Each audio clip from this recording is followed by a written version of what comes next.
days of the heyday, the differences between when you started and towards when you decided to leave it. The differences, boy, things, we were a lot more seasoned at the end, yes. But we still did it with a daily passion. That held over because you would change things along the way because to keep myself interested. I can only speak for myself, my own experience. To keep myself interested, I would change different things and add certain things that the writers would pick up on. That was a big part of doing a show like this. When we would just throw some little thing in, the writers would go, I like that. I'm going to use that. So they would start using that. For instance, when I called her Logan, I just called her by her last name, Logan. And I just said, come here, Logan. And it caught on and they started writing it. So she became my Logan.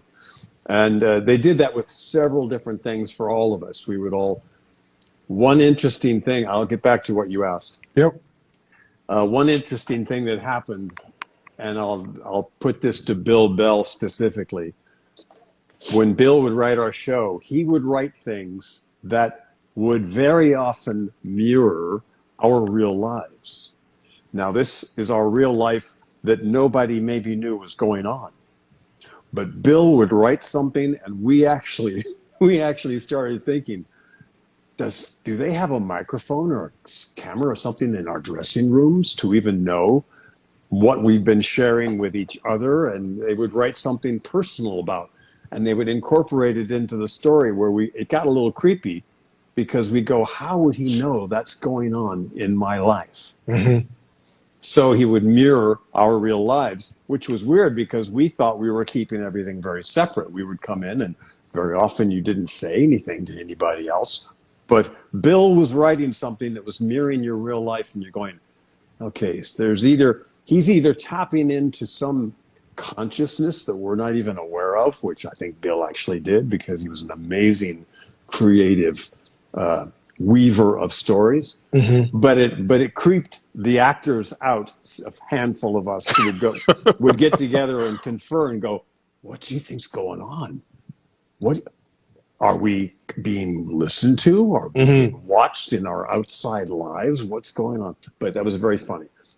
But what changed between the beginning and the end?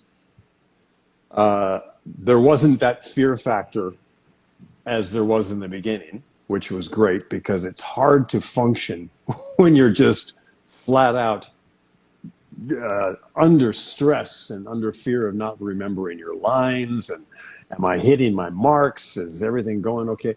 Once you get over that, then you can start developing a character with some depth.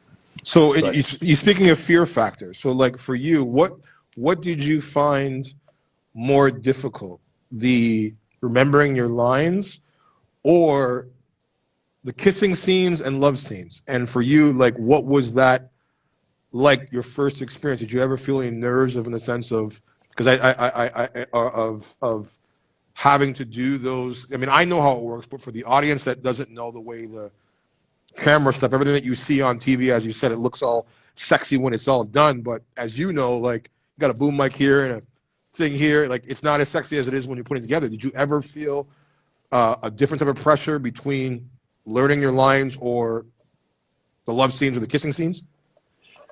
Doing scenes like that was a pleasure, actually, at least for me. And I say that in a way of, yes, you have to learn all the technical stuff to do, and you have to be able to let go of all the technical stuff that you now know to make it real, to make it look as genuine and as true and honest as you can. Devin said she taught you how to kiss.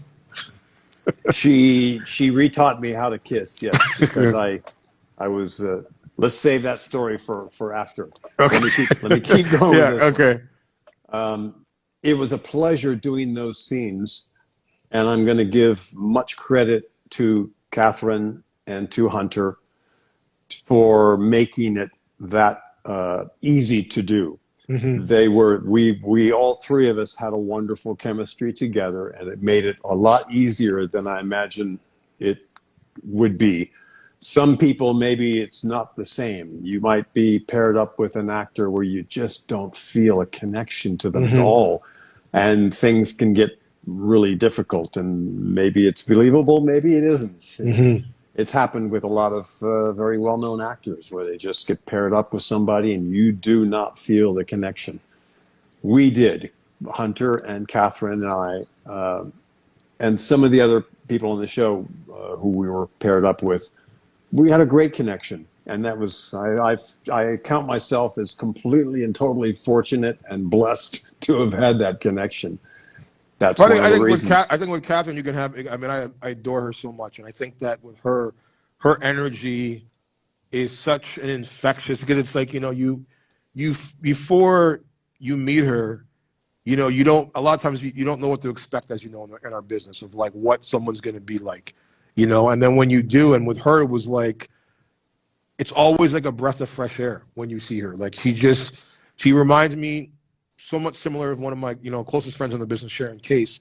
It's like when you're in their presence, you just sort of forget whatever bad shit is going on in the world or whatever because they always greet you with such an energy. So I can totally understand of like how it was so obviously so easy and I guess as you said, very lucky and fortunate for you to be able to work with somebody because obviously as I said, there's not everyone you're gonna have that chemistry with and obviously in daytime when you're doing these love scenes which are so vital to the storytelling of daytime soaps, you got to have that chemistry per se on television because the audience will know if it doesn't work.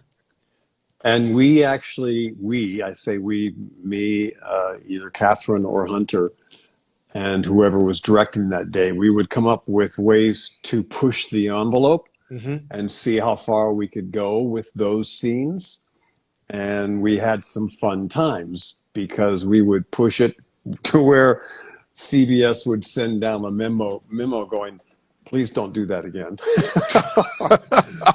Or they would try to edit it in some way where they would send a note. I'll give an example. Hunter and I had a very passionate ripping the clothes off up against the wall type of moment that Susan Flannery was directing that day.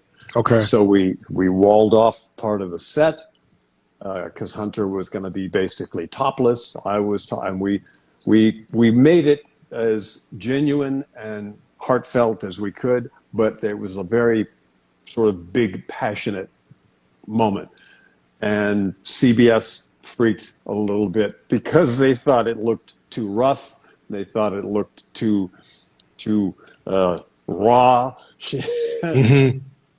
And so, but we kind of strove to get those kind of reactions because I think the fans liked it. The fans liked that it was just really over the top for a moment, right? Hmm. And now I'll give you the story that Devin referred to where she did reteach me how to kiss. The way Catherine and I would kiss, I'll use Catherine as the example. We made it a stage kiss. Okay. But we made it a very effective stage kiss. Explain to the audience. Explain to the audience. I don't know what that means. There was no tongue involved. There was no Okay. French kissing involved. We made it look like there was, but there wasn't, right? Hmm. So I got used to those stage kisses, even though Catherine and I made it really look really good. So did Hunter and I. So I would come home and still kiss like that because that's what I was used to. So when Devin and I first got together, she literally went, "That's not a kiss. This is a kiss." And she kissed me really deep and all. I went, "Whoa, I have forgotten how How to to kiss.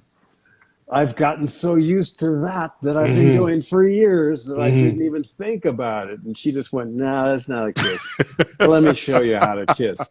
So what I had to do, the funny thing, I went back to Catherine and I sat her down one morning before we started rehearsing our scene. I went, "Kelly, let me tell you a quick funny story." And I gave her a brief thing of what I just told you. I went, "Would you be okay if we really kissed from now on instead of doing the fake kiss like we have done?" And I didn't know if she could have gone, "No, I'd rather keep doing what we've been doing." She went, "Yeah, that's fine." I love Catherine. Just like that. She just went, and I went, "Really?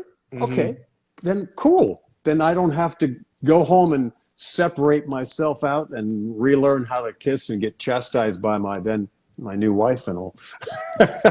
But Kelly was very cool, very cool. And for you, like, how do you, like, I know with certain people's preparation and then, having to turn that switch off. Did you find it difficult to turn off Ridge Forrester from Ron Moss at the end of the day? For 2 years, yes. For the first 2 years, I did. I took all the emotional stuff home with me. And it churned my stomach and made me sort of feel a little sickish at home. And I went, I can't keep doing this. I can't keep carrying around this much stuff. If we had a really emotional scene, I'd leave the studio and I'd be still there at home with that same thing. And I went, I got to separate it. I got to separate it. The mind goes strange things, especially depending on how intense it is. And we had some intense moments. So I made the decision. When I walk out of that studio, I can't tell you one word I just said during the day, and I can't tell you anything that happened that day. So I did separate it out very, very well because I had to. But it worked. It worked for me. I could come and get into Ridge's clothes, and then I go home in Ron's clothes, and I'm okay. Obviously, I mean, we both know this in a sense for, being on TV and being per se number one in, of course, in these, I mean, for you more than me, because you've done obviously a lot more love scenes per se. Did you find that balance hard to do and also be in a relationship and have that trust between you and your, like, even per se, if it wasn't Devin, but just in general, like that trust between you and your partner, did you find it hard balance for you as an actor when you first started? When I first started it, and throughout my acting career, I've been lucky enough to have the people in my life be very understanding what it is I do. I'll speak specifically for Devin. She was very understanding because she herself had done many love scenes and all in her acting as well. So she knew exactly what was required and how it was and what the vibe of all that is. And I would tell her exactly how things were, and maybe she got hooked on watching the show like a fan, so she would see it after the fact. And she knew Catherine very well, and it was very, very good. I was very lucky, very blessed to have. But I can tell I have other friends who were not so lucky, and that their spouses, whatever, girlfriend, boyfriend, married, or whatever, were not very accommodating. I'm one of them. And they became deathly jealous, and that would make it very, very difficult. Trust me, man. I know. I can't even imagine being able to work with that kind of environment. That would be horrible. You don't want to. It would be horrible. It was, for me, after going through that myself, it was, because it comes to a point where, like, you don't even know how to function because you're constantly, it perfects even your performance because you're constantly thinking in the back of your mind, like, if I hold the person's hand, I'm like, wait a minute, I'm doing my job. Like, and if you can't accept this, then maybe we shouldn't be in this situation. But it's like, you get the ones, of course, it's that they have no problem being in the situation when it comes to being by your side on the red carpet. but then want to grill you when you're not like, and I'm like, wait a minute, like I'm able to provide you with the lifestyle and the things because of my career and profession in this business, but I'm supposed to change who I am because you have your own insecurities, but that's a whole other subject. But for you, like What you just said is perfect. It's their insecurities, not yours. mhm. It's not even your real actions. It's all their projections and stuff onto you. So that's something they have to deal with. It's horrible for you when your spouse is jealous, and you have to walk around with that every day. You have to It takes deal a with toll, it. man. It takes a Yeah, toll. it It does. definitely So takes a toll because you exactly where you would say, you know, you had a hard time uh, leaving things at work.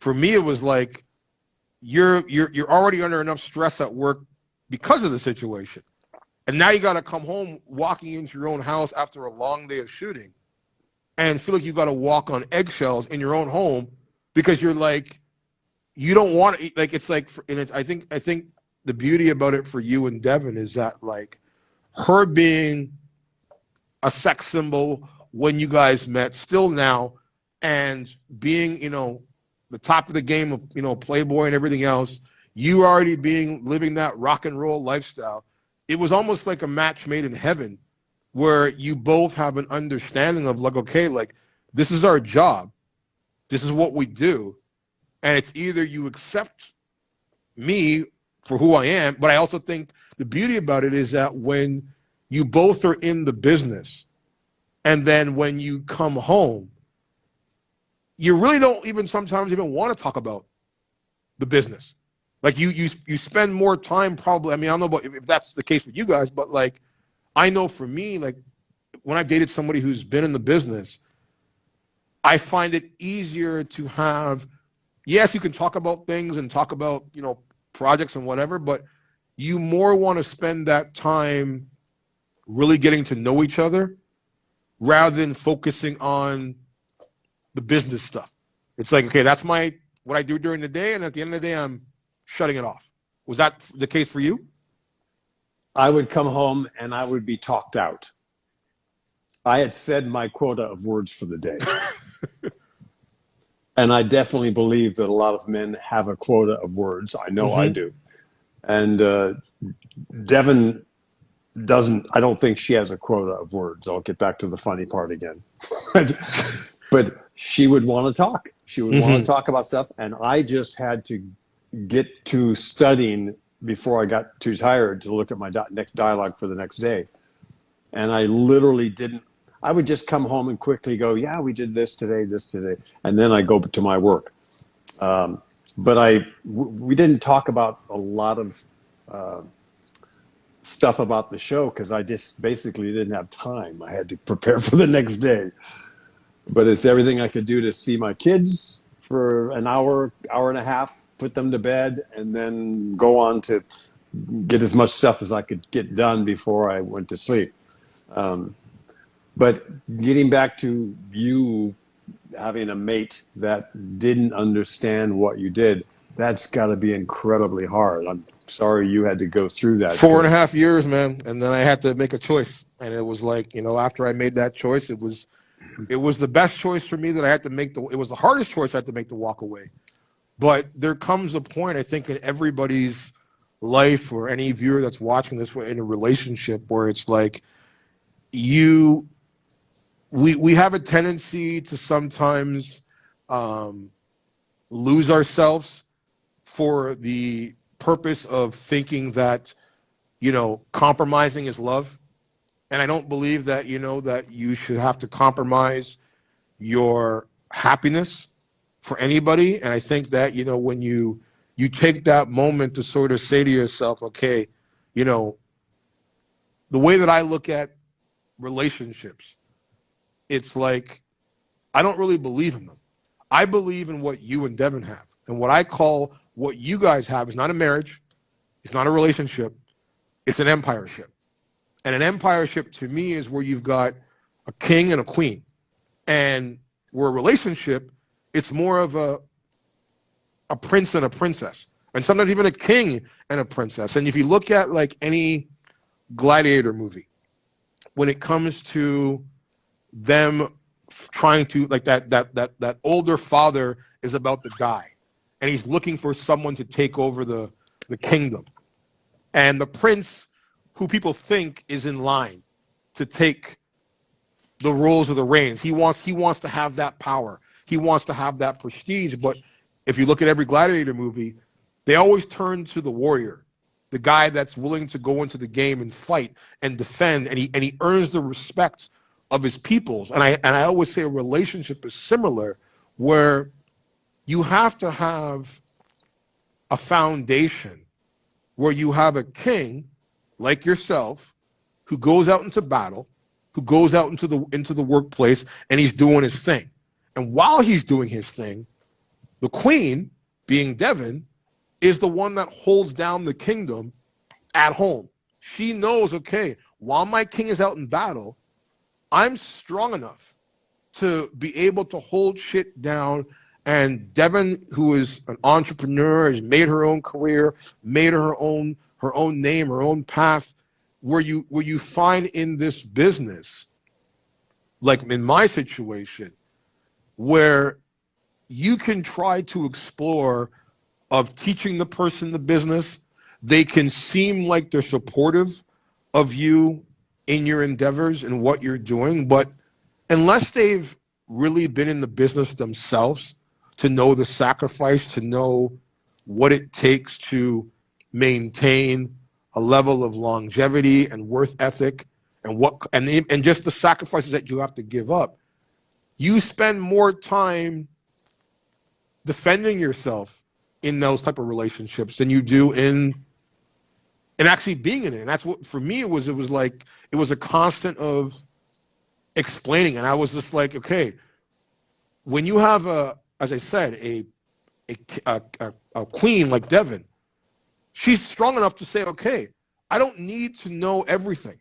I don't need to be in the mix of everything, because I've got my own shit, and they're trying to make their own way. And I think a lot of times people in our business, why they don't work, as you say, is where you find certain partners who are not in the business, where they don't get it. They don't get the sacrifice. They don't get the fact of where, you have to have a life outside of me. But a lot of times people, they live their life through you, and I think that's where the pressure comes. The way I look at life is, it is a big lesson for all of us. Mm-hmm. And you have to learn your lessons. That's why certain people come into your life. That's why certain people take themselves out of your life. It's very often for a reason for you to learn a lesson one way or the other. Mm-hmm. And those lessons aren't always wonderful, pristine moments. Mm-hmm. They're very often extremely painful.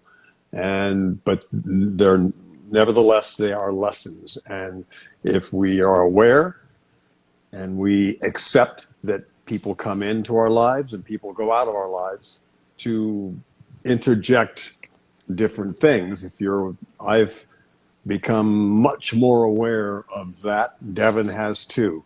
And we have realized that we have made it possible for a lot of people to take themselves out of our life, because mm-hmm. we don't want that negative energy around us anymore. Mm-hmm. I want to surround myself with positive, wonderful, loving people, because I think we need that. Not just we collectively as a human race, we need that now more than ever. So learn those lessons, and whatever we've all been through, what you and I talked about with the acting, with the relationships, they've all been lessons for us, and we've all had our chance to learn or mm-hmm. not. You either do learn that lesson, or you'll continue to attract those kind of people until you learn it. Mm-hmm. Many people I know have gone through the same relationship with different people. Mm-hmm. And it always turns out the same way. So I look at them and go, well, what do you think is the common denominator? Mm-hmm. Could it be you? Mm-hmm. Could it be the way you're not learning something. You're not changing something about yourself. Well, as we talked about on your show, I remember when I said to you, like everything in life is a choice, and you can either choose to be happy, choose to be negative. You can choose to be with the right person because, and I get it. People they make, as we call, mistakes, but I always believe that it's only a mistake if it happens once. Anything after that is a choice, and if you keep making the same bad choice, exactly what you said, is it them or is it you? Because you're in control of what you allow and what you accept. Would you agree? I would say you have to definitely look internally at your own motivations for things. And if you keep doing the same function and getting the same reaction, that's kind of a form of insanity because you keep expecting a different reaction when you're acting the same way. Mm-hmm. So you have to change the way you're acting. It's cute. I'm watching a lot of people's comments going by. For you, I mean, what Cute. would you? I mean, obviously, as I said, you guys have had this beautiful love story, and you've been able to make it work. And obviously, when other people in our industry haven't, what would you say? Advice would you give to someone stepping into this business? The advice, not only first, it's going to be a two-part question. One, longevity in the business itself as an actor and a musician. And second, what advice would you give for someone stepping into the business who's in a relationship, longevity to make it work, being in the business? Everybody has to find their own path. It's very important to discover your own path. Now, if you are emulating somebody else in the moment, you haven't found your path, emulate somebody who you admire. Mm-hmm. By emulate, I mean do similar things that you think they would do or they have done. Find your own path. Everybody has to find that creative way for them. And that's not just in the work environment, that's in a relationship as well. You have to look deeper than just going out on a date with somebody. That's the surfacey part of it. You have to be honest. For me, I want to be as honest and truthful as I can. I can't stand bullshit. I'm sick of bullshit in any manner because I see people not being truthful, not being honest in the way they do certain things. And I go, how do you get by day to day? Dude, as I say, it didn't take coronavirus for people to be wearing masks. I think that a lot of people have been wearing masks their whole life, and now we're just seeing it with fabric on. Like, that's the difference. Yeah, a lot of people walk around with that stuff that they just surround themselves with bullshit. And I can pretty much see it quickly now. I think we can. But I don't, I live my life like the golden rule. It's very simple. You do unto others as you would want them to do unto you. And don't bullshit people. And your bullshit meter gets fairly attuned to other people doing it to you. And it's like I can instantly go, okay, I can see what you're doing. And, nice meeting you. Bye-bye. Just being honest. In your work situation, in your human situation, in your relationship situation, just be honest. That's the best thing you can do. Be yourself. There are too many other people out there trying to be something else other than themselves. You can't possibly be all of those other people. And you can't expect to be everything for everybody. You're never going to please everybody. As many amazing, wonderful people that I have had in my career out there who have followed me over the years and have hopefully liked a lot of things that I've done creatively as an artist, there's still people that will slam you, will look at you and go, what's with the hair? Getting kind of gray, isn't it? you're looking kind of old there. What's with this stuff? You know, and it's Well, like, that's gonna be my next thing. For, like, obviously, like the business and it has changed for all of us. Where before there was this sort of mystery as performers, where whether you're a musician or an artist, where like there wasn't that accessibility. And when you saw your like artist or you saw your actor, there was almost a euphoria around it, where you're like, oh my god. And then now because of social media, where it's allowed people to connect with their artists and their favorite actor and whatever, and follow their careers, but also there's the dark side of social media that we live in now. How do you, obviously being a public figure and having such a wild world fan base, how do you deal with in those situations the trolls, the people that want to talk shit, and use the social media platforms for those type of purposes? How do you deal with that? I don't really deal with it. I keep myself separated from it because I want to gravitate to the people that are positive, that are creative, that are putting out a harmonious vibe into the world, rather than talking behind somebody's back, coming up with a bunch of criticisms for somebody. If I have a criticism for somebody, I'll keep it to myself.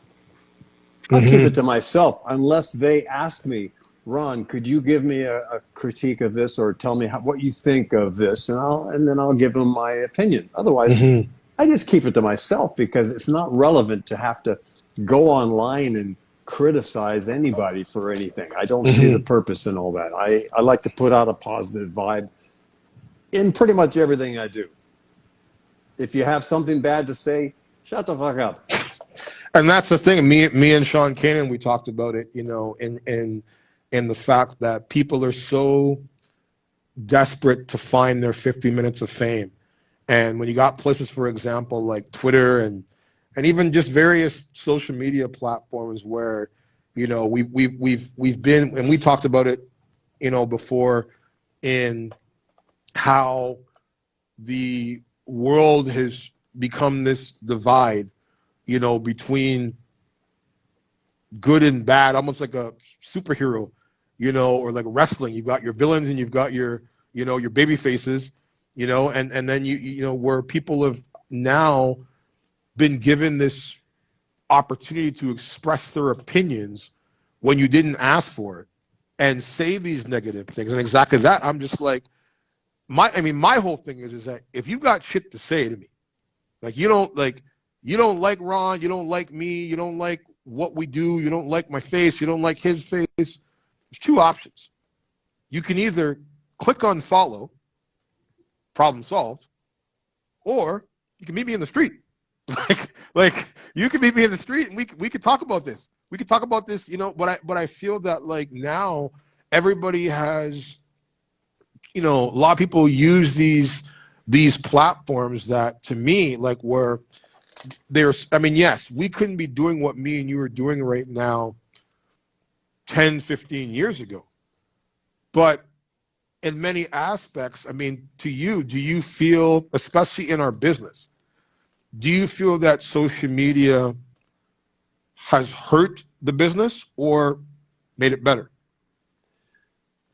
I think both.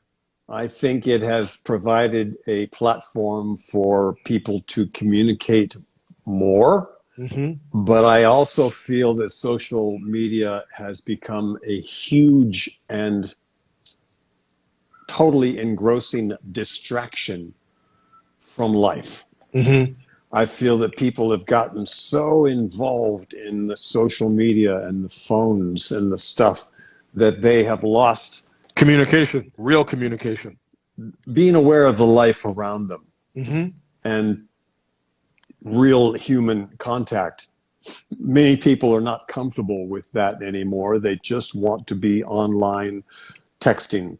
and emailing and going on Instagram and stuff.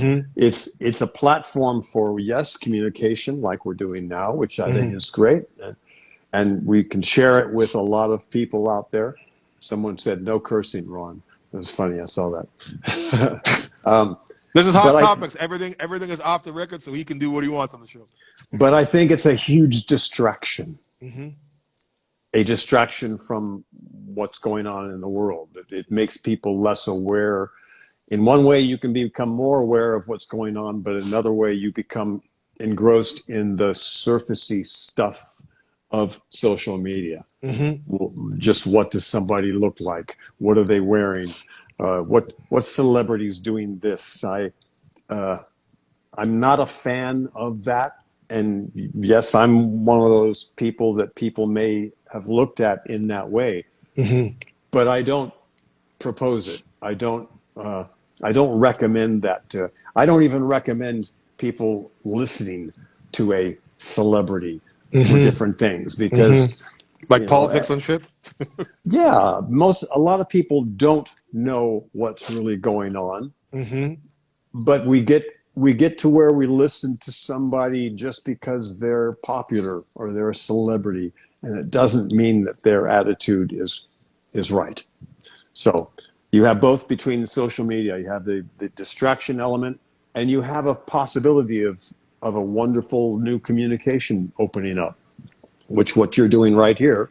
You have your own podcast, and we're able to share some things with people, and they can take it. They can synthesize it however they want, but don't always make it so important. Well, that's the thing. People have, I think, have a tendency to value their own importance a little bit too much, like to think that they are too important and their opinions matter more than anybody else's, or that. Or we all know people like that, don't we? Exactly. And for guys who are just tuning in, welcome to another edition of Hot Topics Celeb TV, episode number 34. I'm your host, D. Teflon, on the MIC with the legendary, infamous Ron Moss, some player, and the bold and the beautiful. Don't forget, you can check us out each and every Sunday here for Sunday service in conversation with Hollywood actors, producers, and directors. Each and every Tuesday night, Hot Topics After Dark. If you like this podcast, don't forget to check out the website, HotTopicsCelebTV.com. Check out dteflon.com for the replay. Also, you can follow me at dteflon, and you can also follow at Ron Moss on Instagram and Facebook and all social media platforms. So for you, Ron, like, what would you say has been, in the 26 years of being an actor on TV and the decades that you've been a musician, what would you say for you has been, first, as an actor, your greatest achievement, also when it comes to Bold and the Beautiful, your most memorable scene? So we'll start with those first two questions. Biggest achievement? Boy. Professionally or just in life? As an actor. As an actor. Being able to keep humble, being able to keep my sanity throughout being involved in this business. Two very different squirrely businesses, music and acting, theater stuff. You can get really crazy doing those kind of things. And I feel like I've kept a semblance of normalcy through all of it. I don't go, I did this movie or I did this TV show and that's my greatest accomplishment. I'm always looking ahead to the next thing. I'm hoping that I can transcend the success, the wonderful success that I personally had with Bold and Beautiful. I'm hoping I can transcend that and do other things that are wonderfully creative and inspiring as well. And one of those things that I wanted to tell you was this movie that we're planning to do, which is kind of what all this is about. Okay. And up until 2 days ago, my hair was very long. I just recently cut it. I was letting it grow and looking pretty gnarly because it's a Western that we're going to be doing called Okay. Trailblazers. Is that the one with Antonio Antonio Sabato? Sabato Jr. Yeah. and he's one of the writers and the producer of this movie. And we're getting a cast, a very wonderful, eclectic cast of friends in Hollywood together to do this, and we're looking forward to it. So When do you guys start shooting that? we're hoping for the end of this year. Okay. We're hoping to have everything, all the ducks lined up to have all of our stuff that we need. And it's going to be fun. It's going to be an old-fashioned Western, and we're all gearing up for the characters that we're going to be playing. It's Yeah, you got a whole Kirk Russell Tombstone vibe going on right now. it's my girls go, Dad, you got to keep this stuff. You got to go. I don't know if I can. See, I like the mustache. I like the mustache. I mean, I like. I don't know. The mustache. I don't know how long I can keep it. I can always grow it back when we finally get to the movie. But I was testing and doing. So people are probably looking at me going, "What the hell happened to him?" Listen, if you cut off the beard, you might have a good porn career because you could like Just leave the mustache. an '80s porn star look, man. But for you, biggest accomplishment as an actor. But what would you say has been for you the most memorable scene that you had on Bold and the Beautiful? I mean, I know I've got my top three, but I want to hear yours. I have not retained most of the 25 years of scenes. Sometimes I've watched flashbacks that when I was on the show, we'd watch flashbacks and I go, I don't even remember filming that. That's so far in the mix there. So there are several, but one that comes to mind was the elevator where Brooke and Ridge are stuck, and we wound up having to strip down to our underwear because we can't get out of the elevator, and it's hot, and we're both sweaty, and it was both romantic, it was erotic, and it was fun to do with her. And then, of course, when the door finally opens and we both spill out onto the floor, who's standing looking over me but Taylor? She's like, what? What's going? And it was a very cute scene. But there have been so many over the 25 years. I wish I could remember all of them. But I leave that to everybody else. I let everybody else, they come up and tell me their favorite scene, and that's what matters most to me, is how did it affect everybody else? Because for me to retain all that, like I told you, when I walk out of the studio, I can't tell you one thing I did that day. It's like I let it all go, and I have mentally let go of so much over the years. Just, I'm trying to keep my hard drive a little open so that maybe I have a couple of gigs left as the years go on. I'm not going to be spouting dialogue from B&B and the old folks actors home someday, even though I know it's all up there. It's in there. But I try to sort of categorize it into a different place. But For you being obviously the set, like having that career, I know obviously for many actors, like us in the business where we want to spread our wings. I know, like, even for example, like Eric Braeden, when he started, it was only supposed to be like a couple of weeks and obviously turned into, 40 plus years. Did you ever at any point like want to, because obviously as I said, doing the same thing every day over and over again, and us being artists, we're not used to being in that box because, as you say, we're constantly looking for the next challenge or the next door opening. We use one wheel to open up another wheel to open up another wheel. So for you, like being on the show, did you ever want to branch out at any time when you were on that show, or feel that like, like maybe it's come to a point where like, I don't want to do this. I maybe want to step into prime time. Like, did you ever have that inclination to want to do that? Of course, many times over the course of 25 years, many times. And I would have to, the only thing with a show like Bold and Beautiful is there's a process involved in doing it. and you have to give them time. You have to give them notice before you take time off to do another project. So it was not easy to do that, but it was possible. I would just go through the process, give them notice, give them time to write me out in a certain way and make it work, because it's not about making their life more difficult. It's about making it so everybody works together really well, crew, actors, everybody, and being courteous, being thoughtful, and all. So that planning that went into it did happen, and I was able to do a handful of projects over the course of those years that were very nice projects that I loved doing.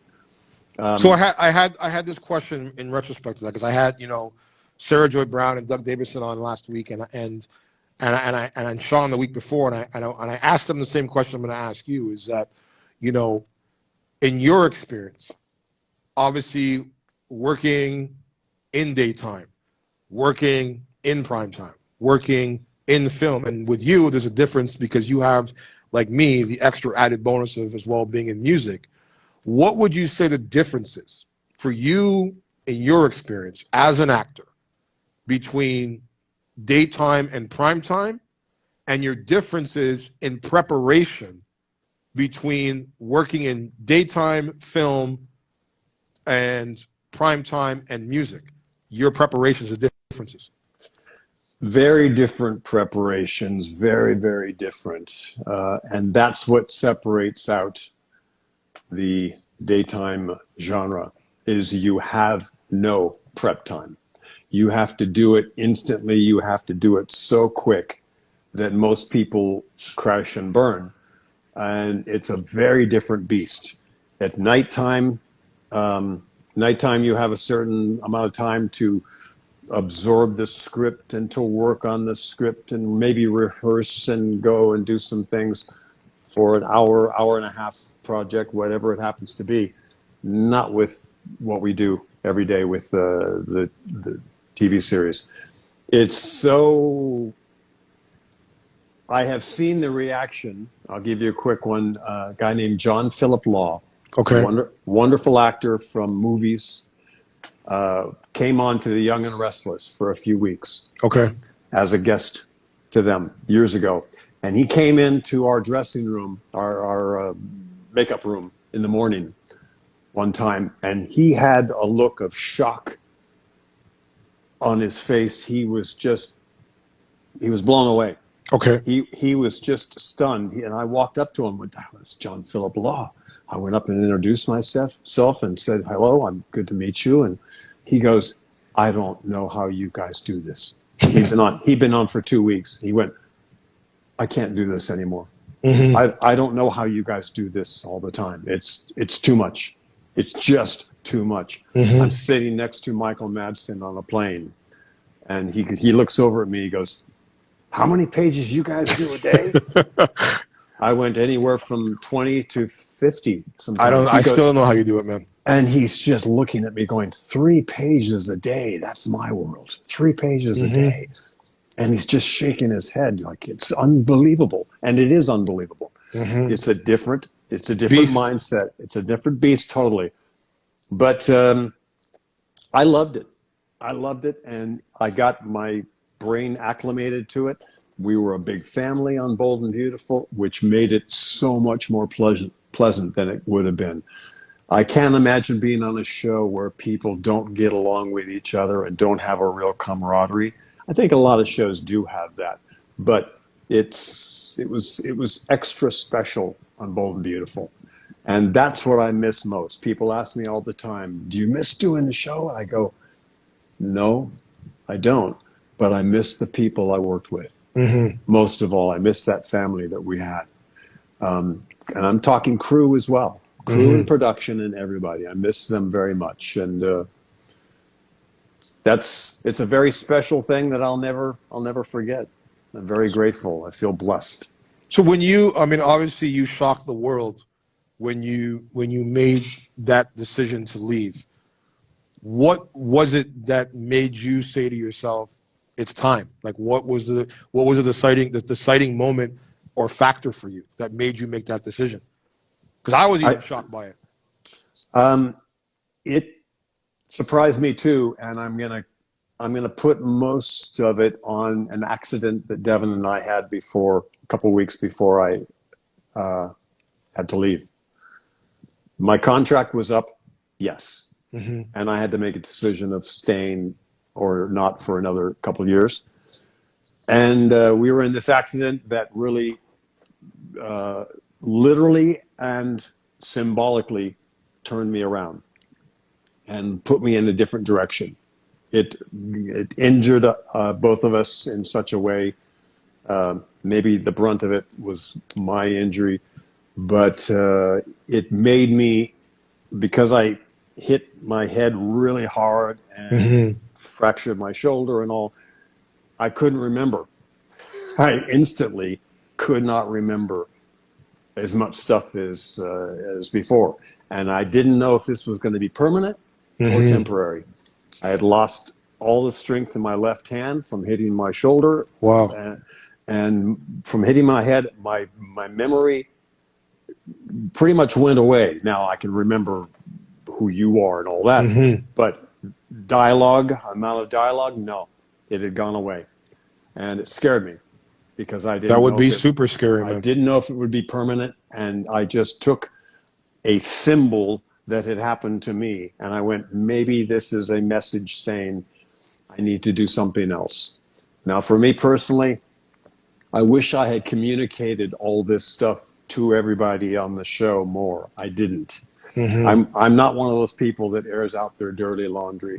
I'm not one of these people that goes and whinges and moans about whatever No, it you're is. like me, man. I mean, when I I don't yeah. tell people when I'm in pain.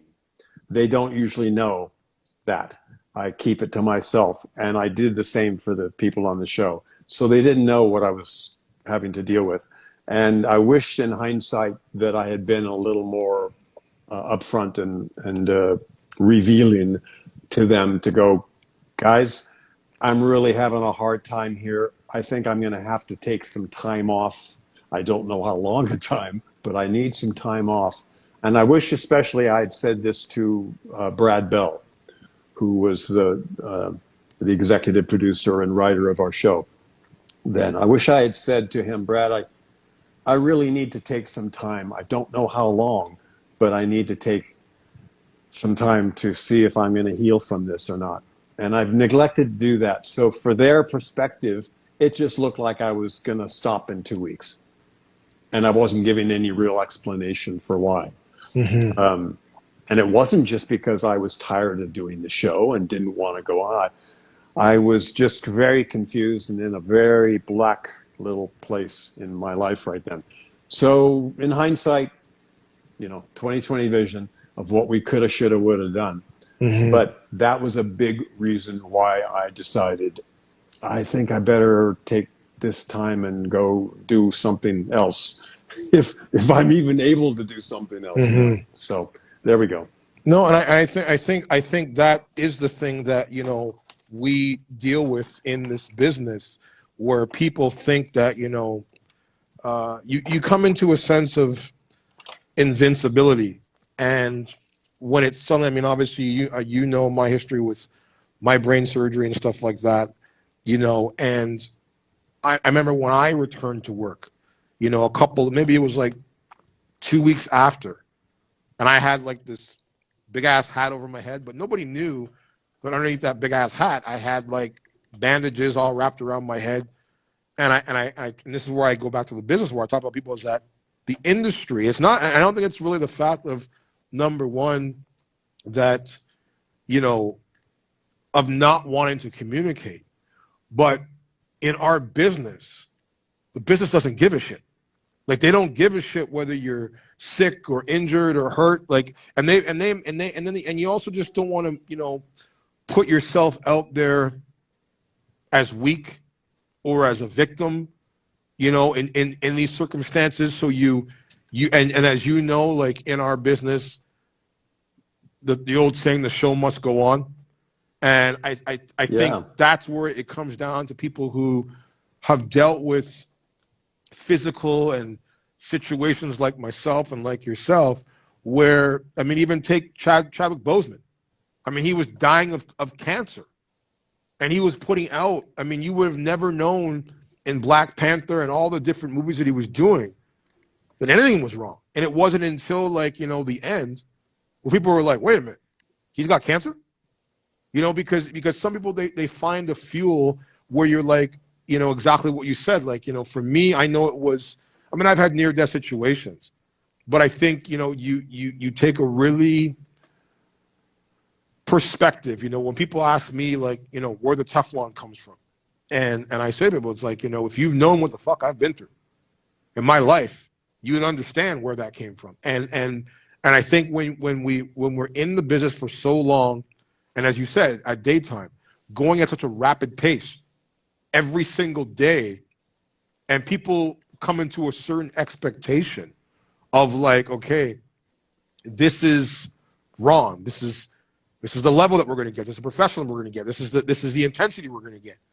And then when you know, it's almost like an athlete. When you know you can't get back into it. Because I know for me, like, for example, like you, being a musician, I play at the highest level. But then I stopped doing music to jump into this world. And I was doing where music before was my passion full time. Now it sort of became a backseat because it's kind of hard, as you know, to try to juggle both, like at the highest level. You either, you know, you can be a musician, but you're traveling on the road, so you got to make a decision. Okay, well, I can't really do B&B if I'm going to be a full-time musician. And I know for me, the hard part was like once I stopped playing at a regular level, and I tried to get back into it to try to play at that same level, I couldn't do it. And it's, as you say, it frustrates you. It scares you. It makes you not want to accept the fact that things are changing. So I think that we both sort of come into a realization in this business where, you know, you move at such a pace for such a long time, and you feel that, like, because I'm sure, you know, you've gone to work where, you know, like on a day when you're not feeling the greatest at B&B or whatever, like you may have not, you know, may have been sick or maybe had a, you know, a fever. You got to keep going because there's people depending on you. Right. And I think that's where where people don't understand. And you know, and maybe for the people that, you know, really didn't understand or want to accept, or the fans. I mean, I didn't know you got into an accident, and I'm grateful that, number one, that both you and Devin are here intact. But, you know, I can only imagine for yourself, after 26 years being the captain of the ship, having to have that pressure to not feel okay.